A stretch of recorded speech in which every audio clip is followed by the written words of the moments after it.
This is my journey. Inspired one story at a time, a library of leaders was created. It began as a journey to learn. As time went on, it began to grow. All it needed was a platform, and this podcast was created to listen, to inspire, to share. I am a storyteller, and this is my journey.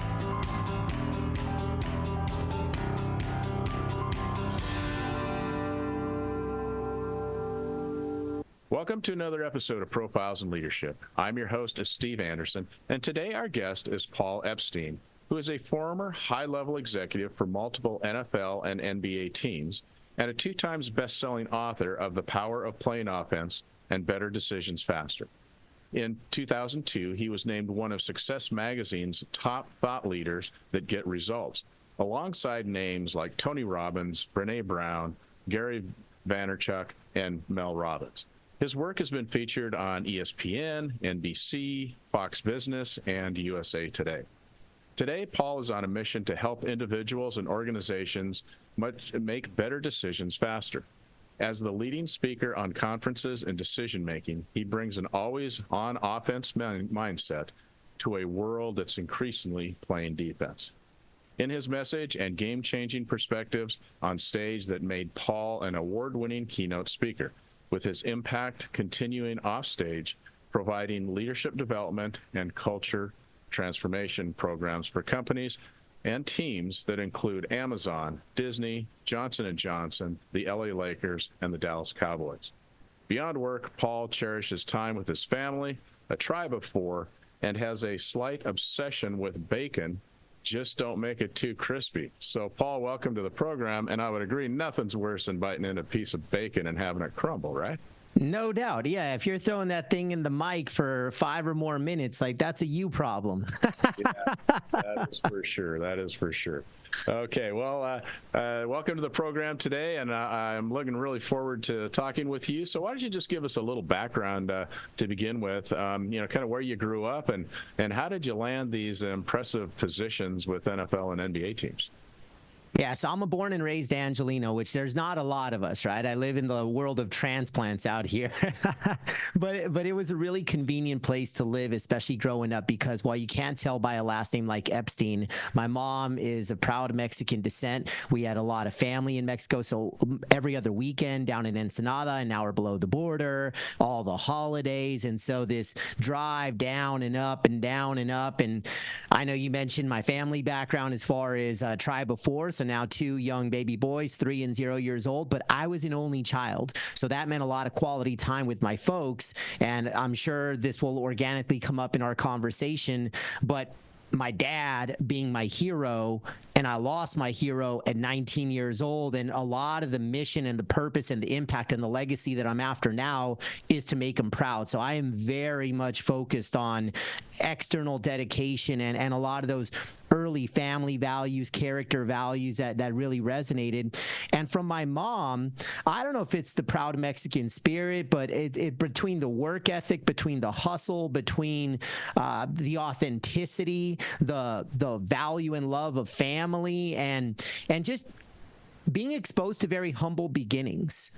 Because my dad was a school teacher, my mom took full care of me, and so we never had much from a financial sense, but I had a very positive, happy childhood. And I know I used to think that was normal, and now that I get into coaching and working with others outside of the sports industry, I realize that my story is actually in the minority. I realize that a lot of folks are unpacking a lot of negative things from their adolescent years, their childhood years, and all of that. But for me, I did have a pretty clean cut childhood until that day when I was 19 years old and losing my hero. But as far as breaking into sports, I didn't even know that it was an industry, believe it or not. I was just like any other sports fan in the world, watching SportsCenter, watching my favorite teams, watching the highlights. Sundays were dedicated for NFL, Saturdays for college football. If you like baseball or basketball or hockey, which don't get me started at how many games they play, that is a full-time job to be a fan of any of those franchises. Yeah. But the way it happened was, whereas now it's mainstream. Now, if you Google sports business management programs, dozens and dozens and dozens of universities now have these programs. Those programs were few and far between, and they definitely didn't exist at major universities. And so for me, my education background, I was a USC undergrad and then a Michigan postgrad, but that was way later as an exec MBA. I didn't know USC had a sports business institute, so I just went to school for business because as I was growing up, my family said, because point blank, they said, since I wouldn't shut up, AKA I just talk too much, they said, you've got one of two career choices, sales guy or trial attorney. So that's what they told me. And lo and behold, the funny story is I started in sales. So in the 15 years of NFL and NBA being an exec, the entry level, I was a sales guy. And then the other career option they gave me, well, I never became an attorney, but I married one. So how's that for my family? Apparently had a little bit of a crystal ball, but I'll kick it back to you after this, Steve. But the way that the actual break happened into the industry. So there's a guy named Mel Kiper who, if you're not a sports fan, he is known as an NFL draft guru. Basically, he's studying high school players and college players, and he's assessing their grades for how well they will transition into the NFL. And that's Mel's job. And if you've ever heard him talk, he is a high pitch, high energy, like this is him on a quiet day. You know, he's a very intense guy. Yeah. And so I graduate from SC, and my job that I started as an intern during school, and then I parlayed it into a full-time opportunity post-graduation. I was working for a Fortune 10 organization, consumer packaged goods, outside territory sales manager, driving in a sporty Dodge Caravan from retail account to wholesale account, wherever they sold our products. And of course, how I spent my commute between accounts was ESPN radio. So there was one day that the first commercial on ESPN radio, Mel Kiper comes on and says, have you ever wanted to work in sports? Have you ever dreamed of working for your favorite NFL, NBA, MLB? And I'm speeding down the highway. Yes, yes, yes. Thankfully, I didn't get a speeding ticket, but I did listen to Mel because his call to action was call 1-800 SMWW now. SMWW stood for Sports Management Worldwide. I made the phone call. I did the 8-week online program. I apparently had a positive impression with the professors. And at the end of it, they said, you've earned our reference. Where do you want to work? I said LA. They said, great. We know the folks at Staples Center. And this was circa 2005. This is when Kobe and Shaq were winning championships with the Lakers. So I was like, oh my gosh, I'm about to work for the Lake Show. And being a proud, born and raised Angelino, I'm like, this is just heaven on earth. Well, they made the call. And I got a return call for a group interview for the LA Clippers. Oh, okay. Yeah. So we were the redheaded stepchild of the building. I'm an entry-level sales guy. A year before I start, ESPN called us the worst brand in sports. And then the front cover of Sports Illustrated, my second week on the job, worst franchise in sports history. And I had to sell that. So we can keep going. There's a whole 15-year magic carpet right after, but I'll pause there because that was a lot to unpack. But that is literally how I got my break into sports. And as they say, the rest is history. Well, and then looking at your bio and some facts and figures about yourself and so on, you took that franchise and made some big headway. You marketed it and sold it, and they certainly did improve. So you had a success with that, even though you started out at the bottom. Yeah, I think that's a great point, Steve. Well, you cannot choose where you start. Oftentimes, you just default to saying yes for the entry-level job, whatever it is, especially if it's an area of interest or curiosity or passion. So I was going to say yes no matter who they introduced me to. But let me say that in 2020 hindsight, I feel very blessed and grateful that I started in such a negative and toxic environment that was so challenging because I never had any handouts. I had a scrap, I had a claw, I had this underdog mentality from day one. There were no inbound calls, it was 200 outbound cold calls a day. And so when you have to walk through fire, not just the difficulty of the job, but the difficulty of the brand that I was selling, and I'm cold calling people during their dinner and they're telling me to F off. And like, I mean, it got nasty. Okay. I was not representing the proud Lakers. I was representing the other side, and people had certain things to say about our owner, which came out a decade later in the news. And I don't need to unpack that because that's not my place. But if you Google Donald Sterling, you can see exactly what I'm talking about. So I had to fight through that. And it was really, this is how I think it applies to everybody listening in, Steve.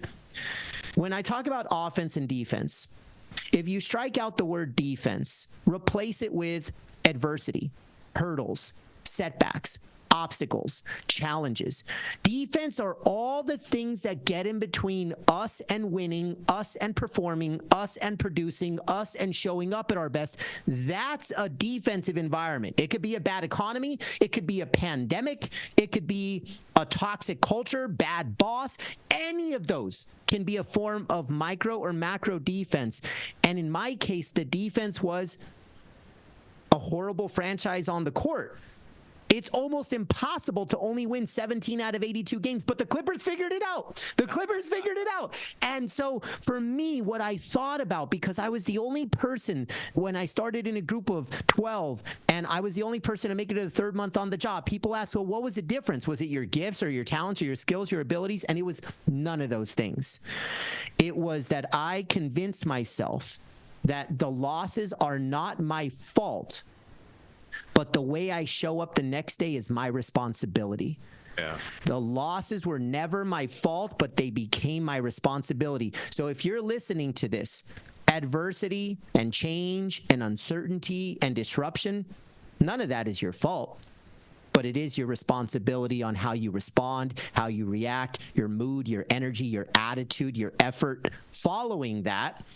And that was my separator. I never let the negativity deflame the ingrained positivity and hope and belief and optimism that I was raised to have. Thankfully, I had a strong bone of resilience to fight through a lot of muddy water.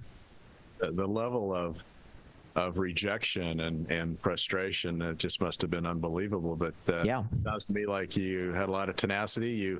You never say die, and you just kept moving forward, and it pays off. So that's awesome. Let's move forward a little bit now. You went to work for the San Francisco 49ers in the NFL, and then you were thought of as the Y coach for the 49ers. What's a Y coach? Great question. I would still be in the sports industry if it wasn't for a retreat that changed my life.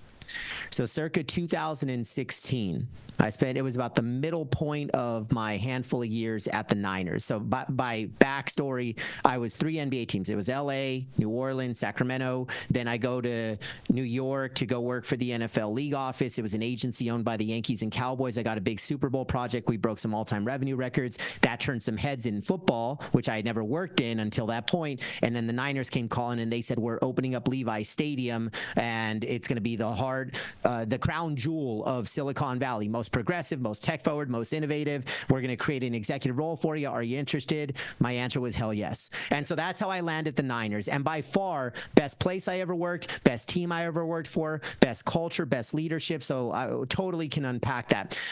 My gut tells me that I would still be at the Niners if it wasn't for this life-changing retreat. What happens is the entire C-suite, of which I was the chief revenue officer at the time, we go off-site one day and we go through this personal transformation discovery. I had never done any of this inner work. When I heard find your why, I didn't know what that meant. When they said unearth your core values, I said, sounds awesome. I knew companies had values. I didn't know people had values. Like I literally was starting from scratch. And it was this 2 days of really just getting to know who you are at your core. And I instantly felt like a different person. Like I was walking lighter, I was thinking faster, I was moving faster, I started to have more clarity. And I just got obsessed with this idea that until this point in my life, things had been going really well. Nothing was broken. I didn't feel like I had anything to fix. But all of a sudden, I got really stimulated at the thought that I'm just at the beginning of my journey. Like all of a sudden, I had some wind at my back that was like, okay, Paul, this is that inspirational first step. It was the right message, the right day, the right time. I was ready to hear it. Most importantly, I was ready to act on it. So here's what happens after. And I always say this from stage, Steve, and I'll share it on this podcast because I fundamentally believe for everybody listening in, this is a true statement. The ROI of listening to today's conversation are the decisions you make and the actions you take on Monday morning. I'll repeat that. The ROI for everyone listening in are the decisions you make and the actions you take on Monday morning. Because for me, in this case, it's a podcast. In my case, in 2016, it was a retreat. Had I done nothing differently on Monday morning, I promise you my life does not change. But what happens is I get back in the office feeling like this new person, and I couldn't help but just share with anybody who would listen to me, let me tell you all about this retreat experience. And so I tell my team, for starters, and one by one in private, they came up to me after and said, I want some of that.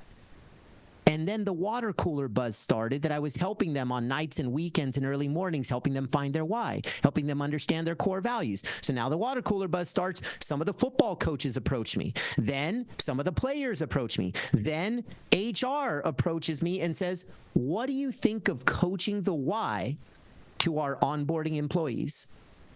And that's how I became known as the Why Coach.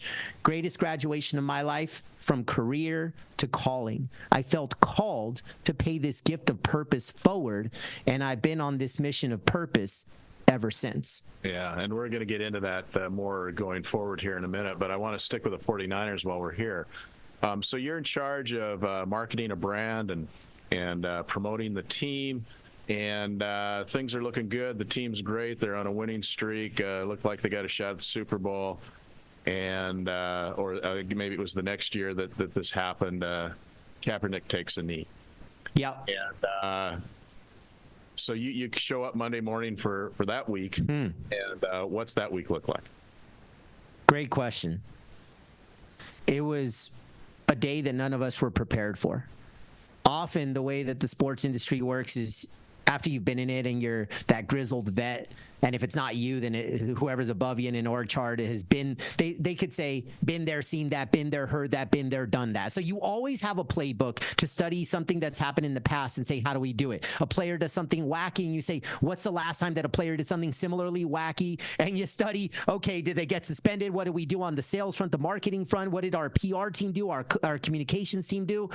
But in this case, we literally, when Colin kneeled, in a state of borderline panic internally from a business side, because here's what happens. Within hours of him taking a knee, and none of my comments here are going to get political. None of them are going to get social. I'm just going to tell a story of what it was like to be on the inside for the 24 hours that followed. So what happens, he takes a knee Sunday afternoon. Within hours, phone calls, texts, emails, from our season ticket holders, our corporate partners, all the people that financially keep the lights on in the building, they all come out of the woodworks. I would venture to say 70 to 80% of them reached out and said, cut him from the team or we're out. Cut him from the team or we're out. The resounding majority, they were ready to move on. And what happens is that night, my boss, the team president, calls me and he says, what's the damage? So we tallied the back of napkin math, and I say, look, man, if 70 to 80% of people really do bounce, we're talking tens of millions, maybe $100 million impact going the wrong way. And he says, okay, 8 a.m., get everybody in the boardroom. Jed wants to talk to them. Jed York was our team owner. Now, here's what I expected to happen, Steve. I expected two things. One, I expected to be handed a PR-produced CYA, here's the script, return the phone calls, texts, and emails, and don't veer off the script. So I expected something to just cover our you-know-whats to buy us time.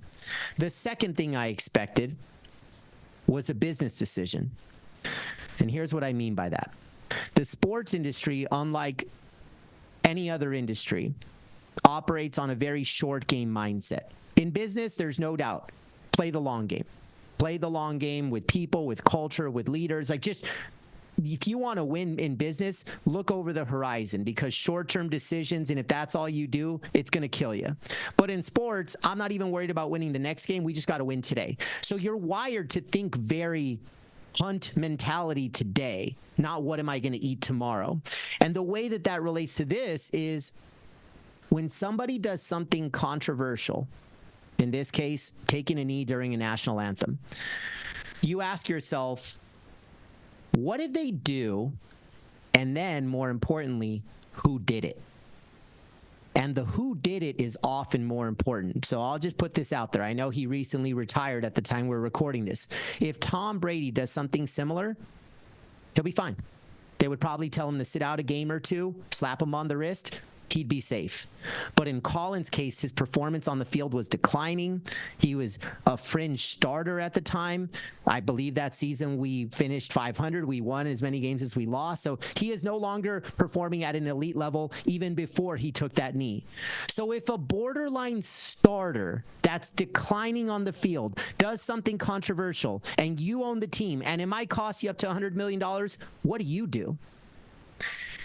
And that was a decision that Jed York had. So I thought the business decision was you cut him from the team. That's what I expected. Now, Jed comes in the boardroom the following morning, 8 a.m., and he says, we at the 49ers believe in the human right of freedom of expression. I don't care if you're in marketing, accounting, ops, or you're our quarterback. We will forever support that human right. So go out and chase the storm, return the phone calls, the texts, the emails, and let them know that we are going to stand by Colin. Wow, that's leadership in action right there. And when he said that, Steve, I looked to my left, I looked to my right, and I saw two things. The first was shock, and the second was pride. I saw people's chests sticking out. Like, this dude, Jed, he's got our back. And because he was consistent over the years behind closed doors, he showed us what his true character was. And I always say, adversity does not build character. Adversity reveals character. I'll repeat that. Adversity does not build character. Adversity reveals character. Jed revealed his character to us. And we all felt more prideful, and to this day will bleed red and gold because of moments like that. And the really cool thing is, Steve, I don't even think the majority of people in the room agreed with Jed, but it didn't matter. It wasn't about the decision. It was the fact that he revealed his character and he followed the number one rule of decision making. He made a decision. It's a great story. And you know, I don't want to get political either, but I'm just wondering, now that we're away from that, yeah, and time has passed and whatever, can you look back at that? Now you're not with the 49ers anymore, so can you look back at that and say something positive happened out of that? Or do you think it was just a mistake that cost Kaepernick his NFL career? Great question. I want to answer correctly. Do you mean inside of the four walls of the organization, like as a front office, or just out in the world and societal? Like, how do you mean the question? Well, I guess that's a great way to look at it. And I was thinking more of the latter, the bigger, you know. Sure. But I'm also interested because it's such a great leadership story. So let's tackle them both. Let's start with the bigger picture first. Sure. So let's tackle it at a societal level. And look, I think no matter how you want to brand it, no matter what you want to call it, I don't get too when I say certain words, you can paraphrase them, but he took a stance. And in his case, it was a social stance, and he felt there were certain wrongs in the community, and whether it was about equal opportunity, whether it was about, obviously there was a patriotic element, and like there was just a matter of like defending what you think, how our country should be showing up. And if you think that there's a gap in current state versus optimal future state, he took matters into his own hands. And here's what I would say. I don't want to pinpoint it solely on Colin kneeling.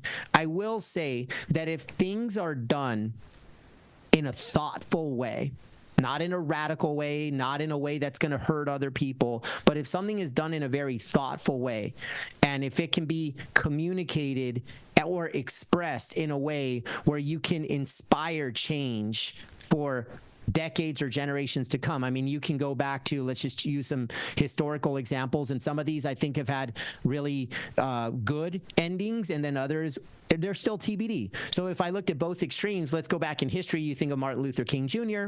Great, okay, I have a dream, and but the way what led up to that, there's certain opinions about all of that, but nobody would deny that those words in that speech alone has inspired a lot of positive change and openness and inclusion and all of these things. Now, on a more recent level, you would say the unfortunate event with George Floyd a few years before we're recording this, and what is that leading to? And the answer is we don't know yet.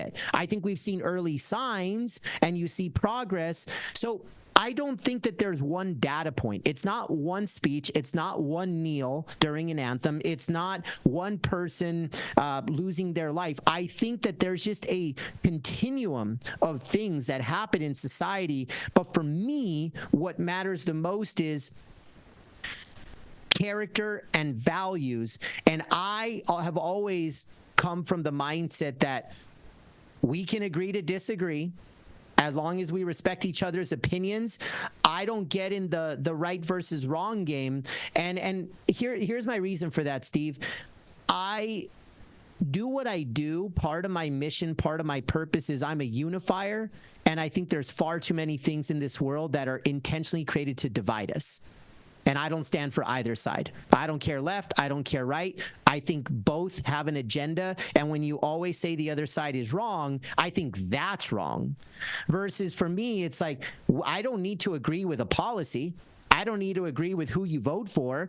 I just need to have my character and values and be true to those and be authentic about it and be consistent about it. And if you can do the same and we're not hurting each other. So that's a tangent, but at the end of the day, my point being, I don't think Colin kneeling. I think it's a data point in a bigger continuum of what do we do, what are we fighting for, what do we stand for, and so I'll just leave that at that. Now, inside of the, go ahead. Go on there. I just say, yeah. What a breath of fresh air to explain it that way, because we are so pushed today to black or white, this or that. If you believe this, you have to believe that, and whatever. And there's gray areas, there's bigger picture stuff. So you explained that very well. So thank you for that. So that's a great way. Well, and here's the reality: if you're not hurting other people, then I'll say this.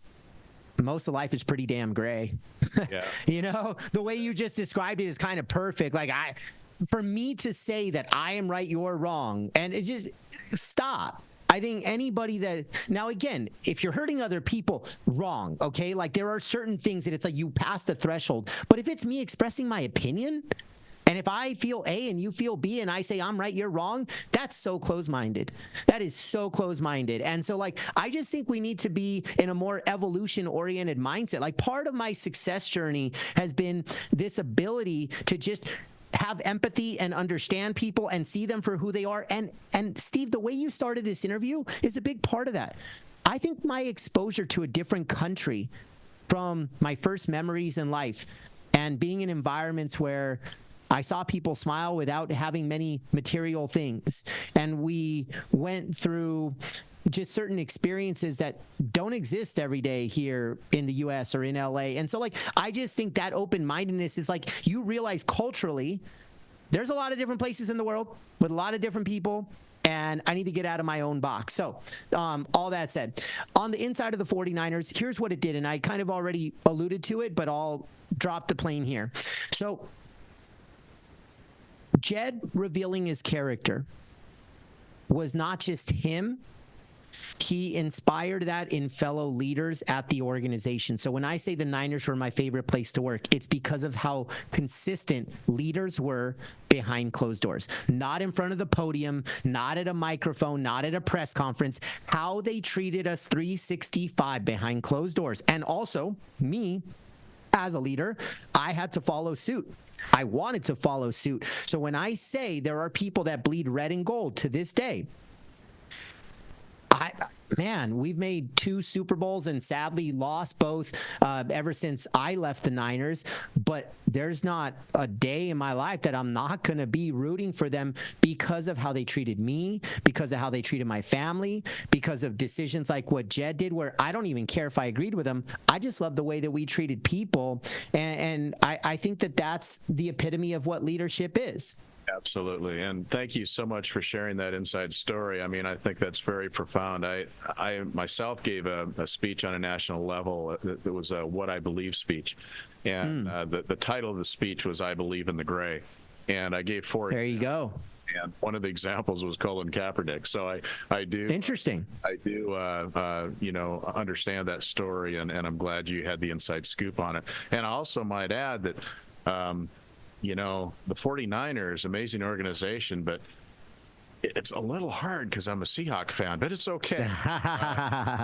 49ers are a class organization, that's for sure. So let's jump forward here a little bit now. Okay, so you've got these jobs that most people would give their right arms to do, and it's so awesome, and you're living the dream, and then you decide to do something different. You leave. You say, hey, I'm going to do something different. Most people think you're crazy. Tell us why you made that decision.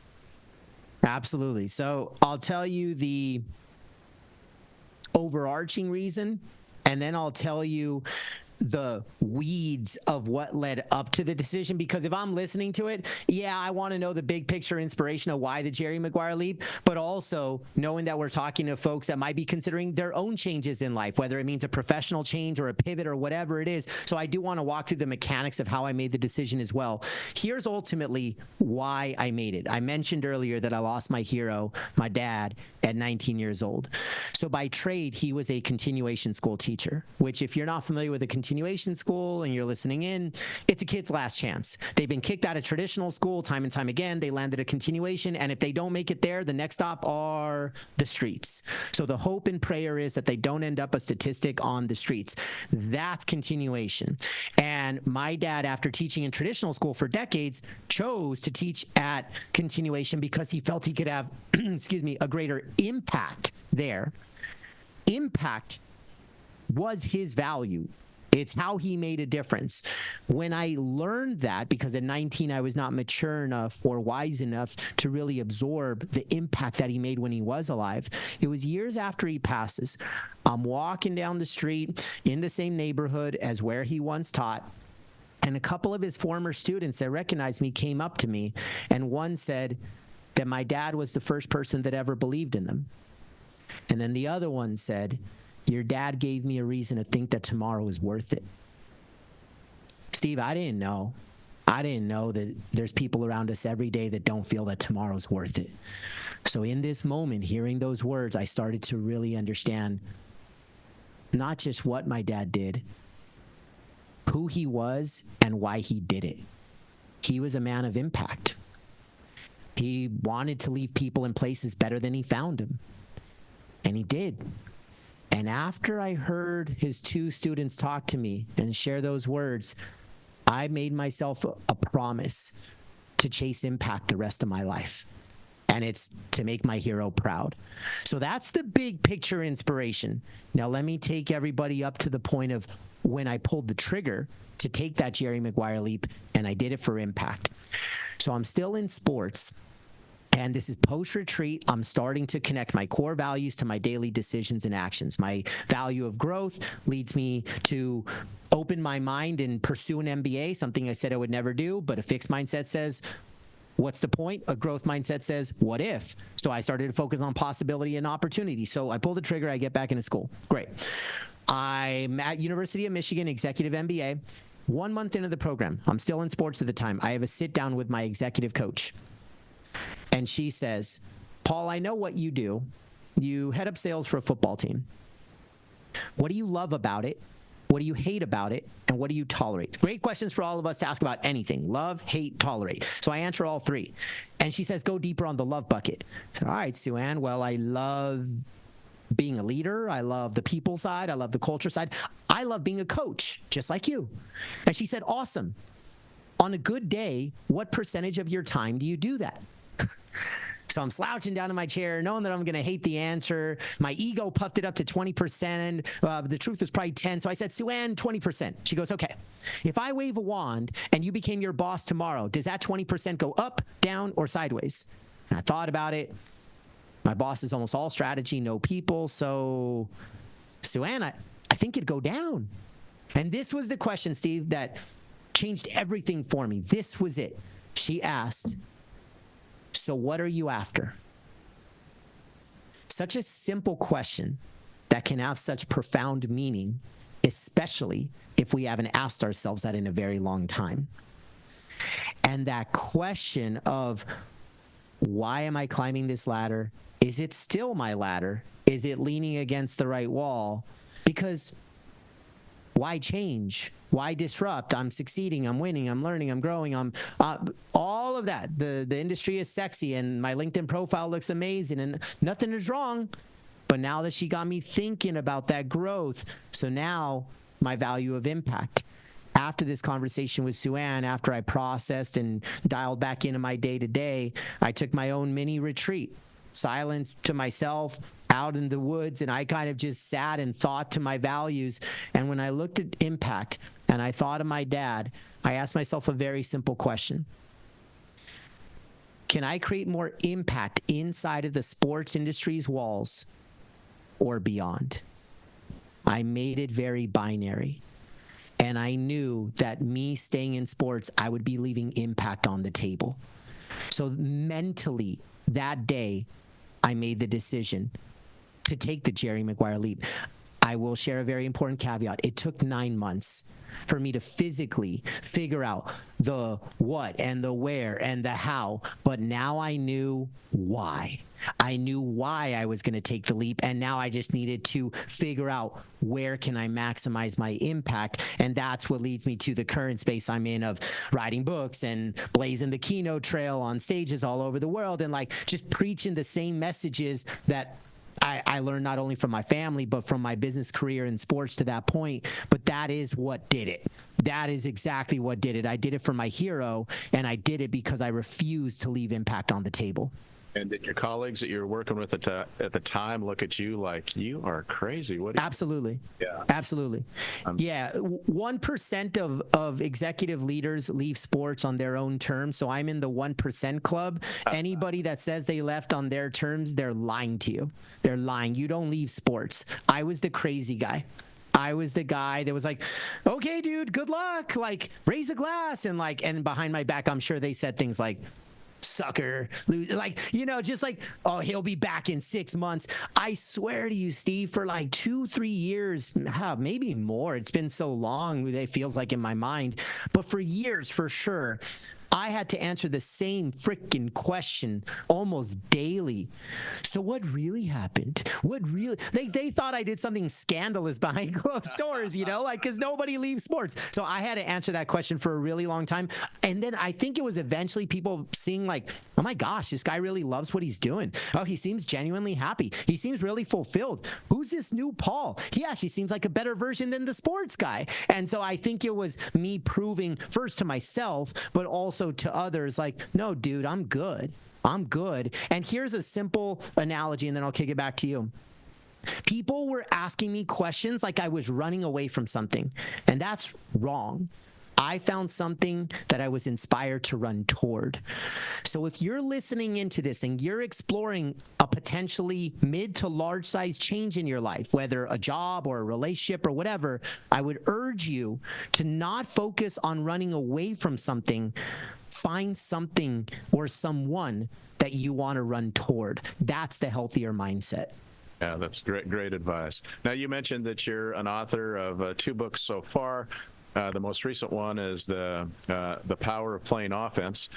So just give us a little summary of what you're saying in that book, and I think there's 4 main principles that you really focus on there. So why don't you just give us a little recap on that? Yeah, we'll do a quick Quick fast pass on both books. And actually, my original was The Power of Playing Offense, but they're all tied together. I almost look at both like a 1.0 and 2.0. So a lot of folks, it's funny because a lot of folks sometimes go in reverse order. And but here's the beauty. Okay. I fundamentally believe that we are best equipped to serve who we once were. I'll repeat that. You are best equipped to serve who you once were. So even when I watch a show like Shark Tank, when those brave, courageous entrepreneurs step onto that carpet in front of the sharks, they're basically saying, I'm not happy with the current mousetrap that exists in the world. I'm going to create a new one, a better one, a different one. And they're just up-leveling some sort of problem or pain or tension that they have had in their past by creating a product or service. That's what entrepreneur business is all about. So in my case, I knew the pain of what happened when I was promoted from player to coach. When I go from an individual contributor to a manager, and I asked for a leadership playbook, and they looked at me like I had a third eye and a second head. And they told me, good luck. That was my leadership playbook. And I knew in the moment, more importantly, I knew a decade later that there was a better way. I realized that I had this intuitive way of figuring leadership out, but far from perfect. Nobody's perfect, and I'm far from perfect. But I had this passion for leadership and this gift to connect with people. So we figured it out, and now there's a happy ending to the story. But half of the book, The Power of Playing Offense, or half of what I share from stage is me on my worst day, because I believe that those can be the better teachers, and the better insights come from the things that we learn from when we drop the ball. Or maybe, unfortunately, maybe we hurt somebody, obviously not intentionally, but through our behaviors and our actions or our decisions, and it has a negative domino effect. I was unaware. I never got trained. Here's a really scary stat for you, Steve, and everyone listening in. 60% of leaders have never received a single day of leadership training in their life. Think about that. Right. 60%. 3 out of 5 people, they get the keys to the most important kingdom in business, which is leading people, and they are underdeveloped. And then we think about why these negative outcomes happen a decade later. It's not a shock. So I'm on a mission to solve for that. So instead of complaining about this problem, I wrote the book. Yeah. And it's literally a leadership playbook that I needed a decade before. That's The Power of Playing Offense. And it's the one thing leadership is, I mean, it goes across every profession, every business, everything. Mm-hmm. But yet, like you say, in college and business school and whatever, it might be one of the least taught things. So it's never made any sense to me, but you make a great point. So, yeah. You know, and now you're working with companies like you in the intro. We saw Amazon, Disney, Johnson & Johnson, the Dallas Cowboys. I mean, these are huge, successful companies. I have 2 questions relating to that, and Sure. You can make it into the book as well. But how do you get those clients, and then what are you doing for those clients? Is it leadership training, what you're doing, or culture forming? Tell us what you do with those groups.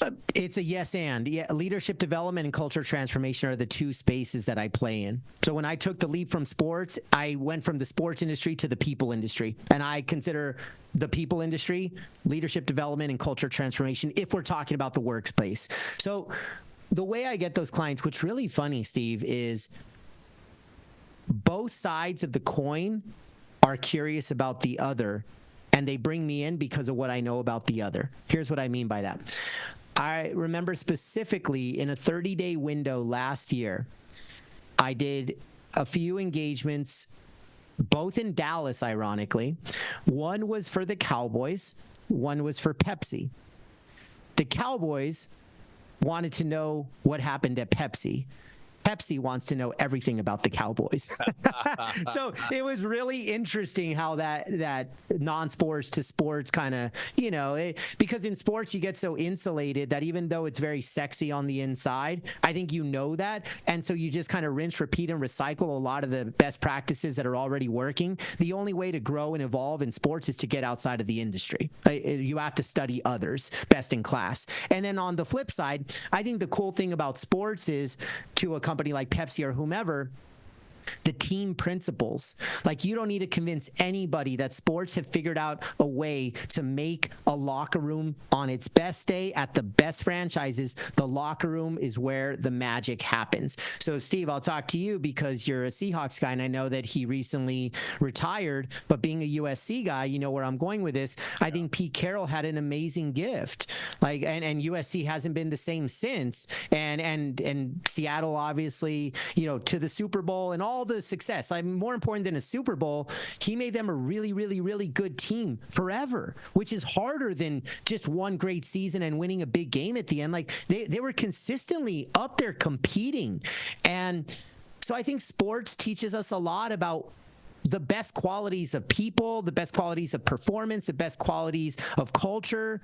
And if we can parlay that into the business space, that's going to be a really effective business strategy. Like, people strategy is the best business strategy. And so I think we can study a lot from sports outside of the short versus long game. I think that's the one thing that I would disagree with. I would say, if you're a business leader, don't play the short game like sports. Besides that, learn 90% of what they do. And so that's where my message is this.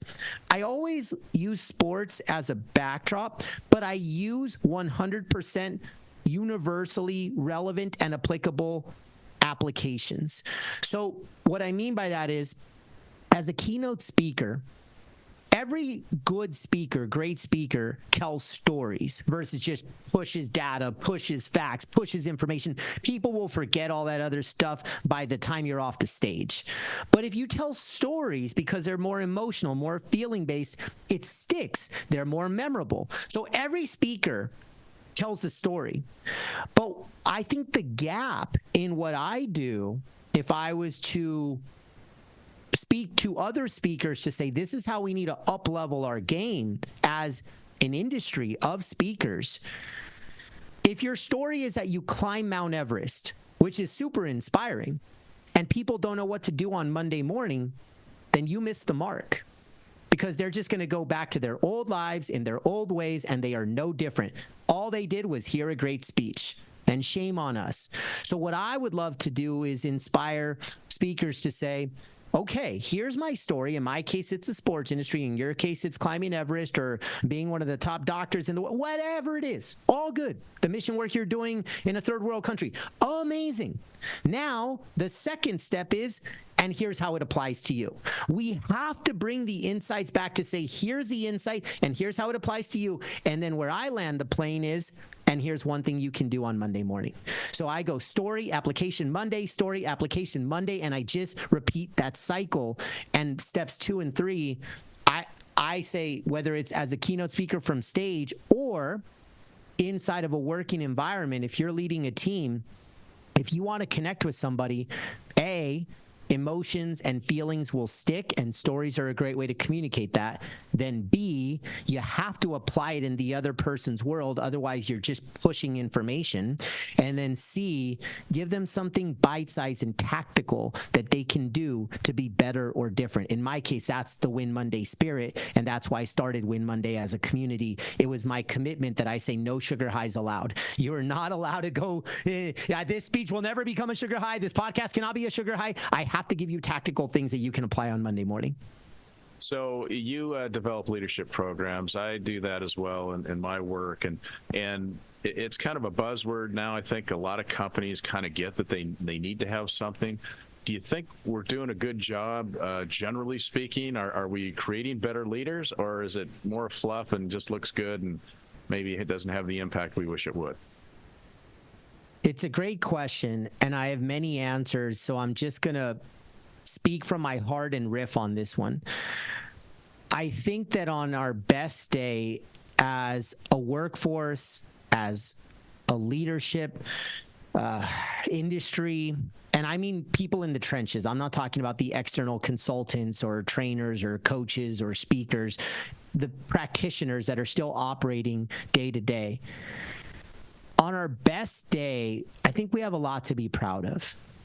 The problem is, I think there are some systemic issues that don't always bring out the best behaviors from leaders and beyond. So what I mean by that is, if I am the CXO at fill in the blank company, and if all that I hear are about the goals, and I feel the pressure, and I hear how shareholders have these expectations, and I need to make business decisions, well, what do you think I'm going to do after that?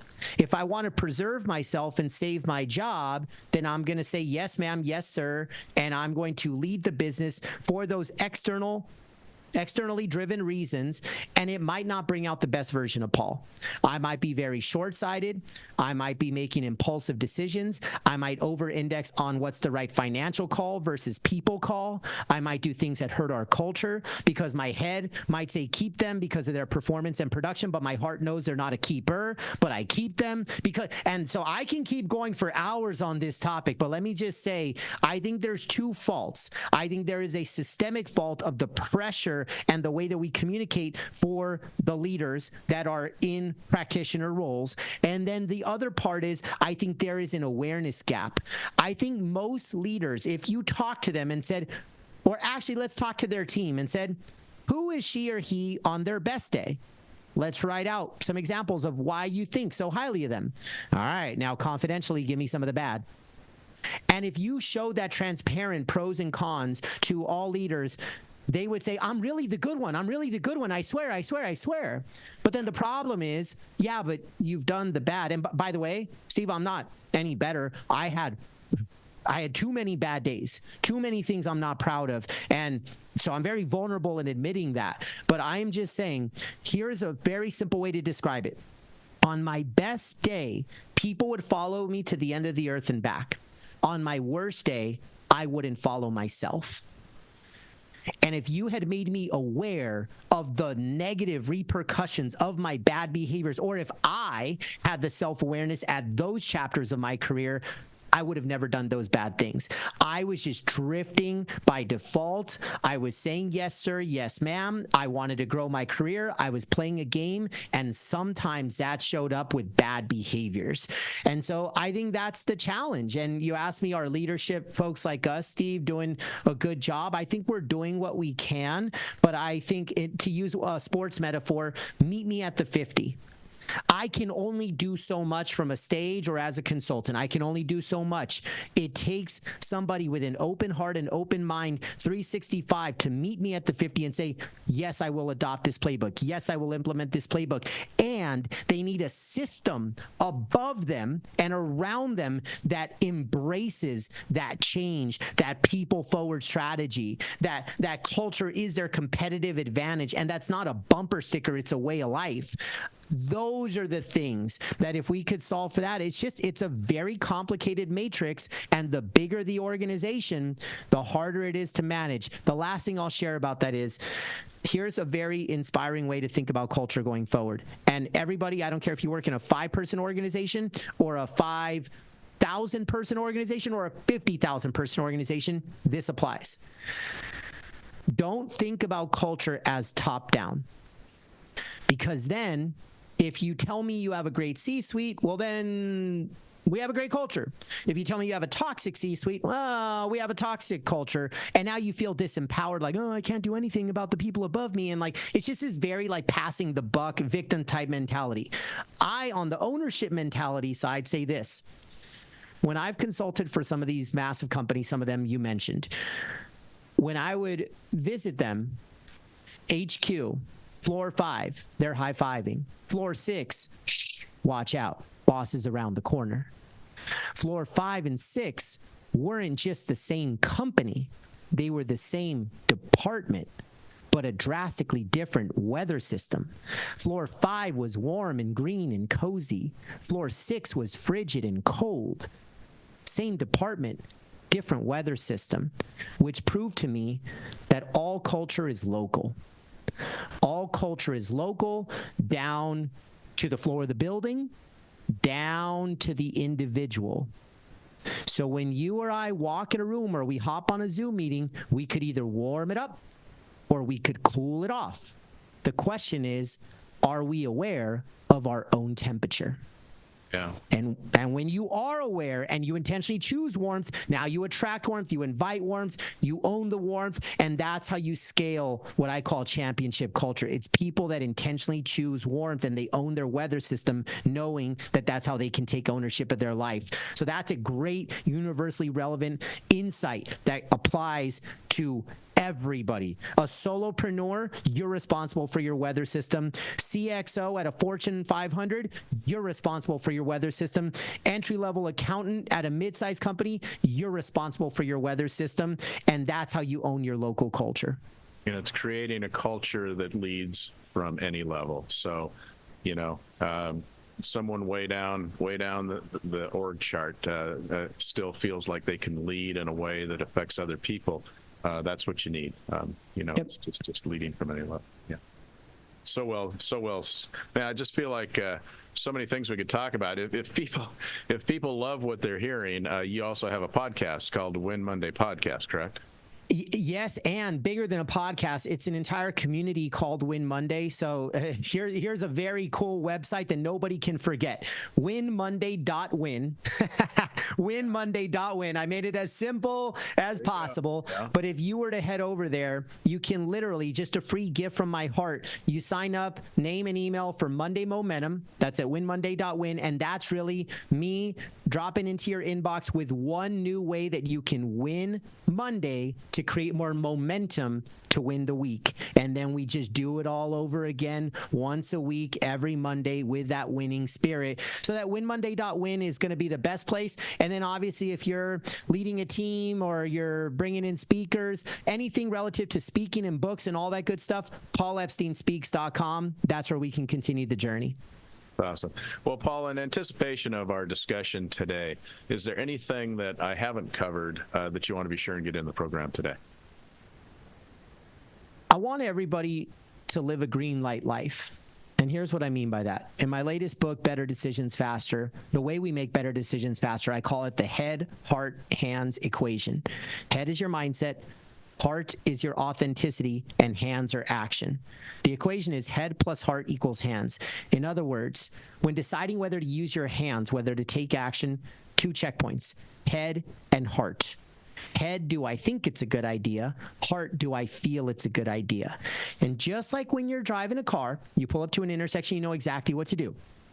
Green is go, red is stop, yellow is assess. So when your head and heart are on board, it's a green light. 10 out of 10 times you take that action. No head, no heart, red light. Don't do it, stop doing it. And then the messy middle of yellow is when one of the two is on board. So I wrote the book so that we have the awareness through the head, heart, hands equation to stop running reds. I wrote the book to conquer and navigate the messy middle of yellow. And I wrote the book to inspire us toward a green light future and a green light life. Those would be my closing words.